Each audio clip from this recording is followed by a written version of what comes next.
Bismillahirrahmanirrahim. Hamdan wa syukranillah, amma ba'. Perkenalkan, nama saya Sofi Nurul Faujiah dari PAI 5B. Dan di sini tujuan saya itu untuk menyelesaikan tugas dari Ibu Depia. Nah, Ibu Depia, beliau adalah dosen yang sangat ramah. Dia juga saya anggap sebagai kakak saya sendiri, dan semoga Allah memberikan kesehatan kepadanya, kelancaran rezekinya, dan juga senantiasa Allah lindungi, amin. Insya Allah pada kesempatan kali ini saya akan menjelaskan tentang langkah praktis sebelum menghafal Al-Quran. Langkah yang pertama adalah mengikhlaskan niat. Pertama yang harus kita lakukan sebelum memulai sesuatu adalah niat. Dan ini menjadi pengaruh besar dalam perjalanan menghafal Al-Quran adalah mengikhlaskan niat. Kenapa? Karena niat kita tuh kadang belok gitu, dari tadinya karena Allah jadi karena manusia. Dan ini harus diluruskan kembali bahwa kita menghafal Al-Quran harus niat dan ikhlas karena Allah. Maka dari itu niatnya untuk mendapatkan keridhaan dari Allah dan untuk mendapatkan pahala darinya.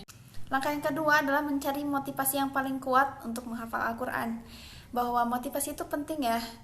Meskipun kita sudah mempunyai niat untuk menghafal Al-Quran, tapi tetap motivasi adalah yang kita butuhkan. Motivasi juga butuh untuk kita, dan ini bisa kalian cari motivasinya itu seperti misalnya dari syekh-syekh ya, yang sudah teman kita yang sudah khatam Al-Quran. Itu harus menjadikan sebuah motivasi untuk kita tetap terus menghafal Al-Quran dan tetap dengan rasa ridho karena Allah. Langkah yang ketiga adalah mengatur waktu. Agar kita menghafal dengan maksimal, kita harus mengatur urusan-urusan kita, mesti kuliah dan lain-lainnya itu harus diatur. Dan waktu yang paling baik untuk menghafal Al-Quran adalah di waktu sahur atau di waktu subuh. Itu paling baik menurut banyak pendapat. Yang keempat adalah memilih tempat yang paling tepat untuk menghafal Al-Quran. Nah, di sini ada beberapa saran nih untuk para penghafal Al-Quran mengenai tempat yang paling tepat untuk menghafal Al-Quran.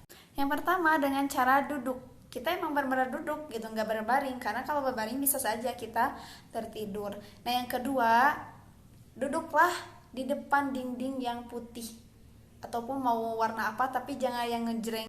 Cara yang ketiga itu diusahakan memilih tempat yang sunyi dan sepi ya.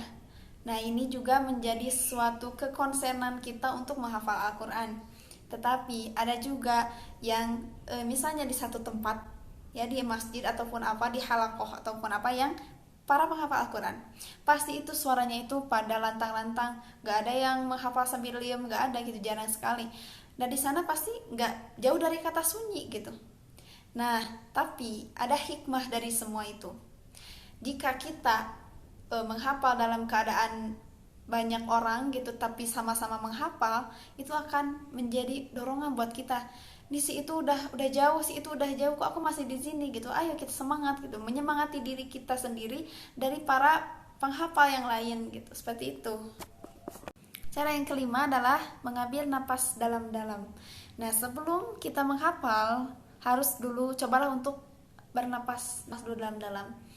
Itu akan menghirup oksigen lebih banyak dari biasanya, sehingga otak pun dapat bekerja dengan baik karena oksigen yang kita hirup itu sudah maksimal.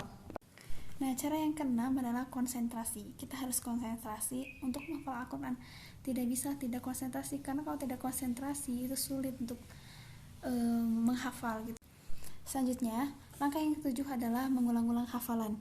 Jelas ya, kalau kita misalnya tidak mengulang, itu akan lupa. Maka dari itu, mengulang-ulang hafalan itu sangat bermanfaat untuk kita dan juga otak kita.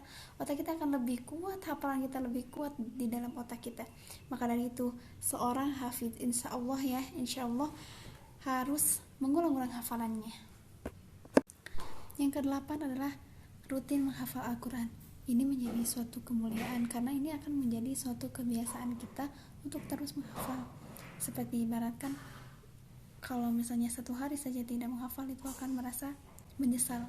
Nah, jangan sampai seperti itu. Maka dari itu rutin menghafal itu sangat baik untuk otak agar tetap menjadi suatu kebiasaan dan hafalannya yang kuat. Nah, hanya itu yang dapat saya sampaikan. Mohon maaf bila ada banyak kesalahan. Semoga bermanfaat dan Allah memudahkan kita untuk menghafal Al-Quran. Tutup saja dengan doa, Rabbana atina fid dunya hasanah wa fil akhirati hasanah wa qina azabannar. Wassalamualaikum warahmatullahi wabarakatuh.